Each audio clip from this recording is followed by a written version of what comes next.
அடிக்கிற மழைக்கு ஏற்ற மாதிரி ஒரு சூப்பரான உருளைக்கிழங்கு சாம்பார் எப்படி வைக்கலான்னு பார்க்கலாம் வாங்க. ஒரு கடாயில் 2 ஸ்பூன் அளவுக்கு எண்ணெய், 1/4 ஸ்பூன் அளவுக்கு கடுகு, 1/4 ஸ்பூன் அளவுக்கு உளுந்து, கொஞ்சம் கருவேப்பிலை சேர்த்திக்கலாங்க. இதில் நறுக்கி வச்சுருக்க 2 வெங்காயம், கொஞ்சம் உப்பு, 2 தக்காளி அதையும் சேர்த்து நல்லா வதக்கிக்கோங்க. தக்காளி ஓரளவுக்கு வெந்து வரட்டுங்க. இதில் 1/4 ஸ்பூன் அளவுக்கு மஞ்சப்பொடி, 1/2 ஸ்பூன் அளவுக்கு குழம்பு தூளுங்க, இல்லைன்னா சாம்பார் தூள் கூட நீங்கள் சேர்த்திக்கலாம். காரத்துக்கு இதுதான் உங்களுக்கு. சேர்த்து நல்லா வதக்கிக்கோங்க.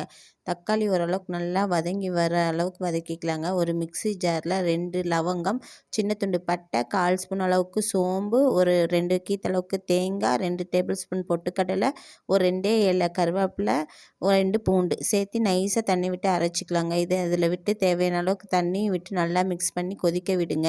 உருளைக்கிழங்கு தனியாக வேக வச்சு வச்சுருக்கேங்க. அது இந்த மாதிரி 1, 2 மசித்து அதில் போட்டு நல்லா கொதிக்க விடுங்க. கொதிக்க விட்டு கடைசியாக கொத்தமல்லி இலை தூவி இறக்குனீங்கன்னா நம்மளோட சூப்பரான உருளைக்கிழங்கு சாம்பார் ரெடி. ட்ரை பண்ணி பாருங்கள்.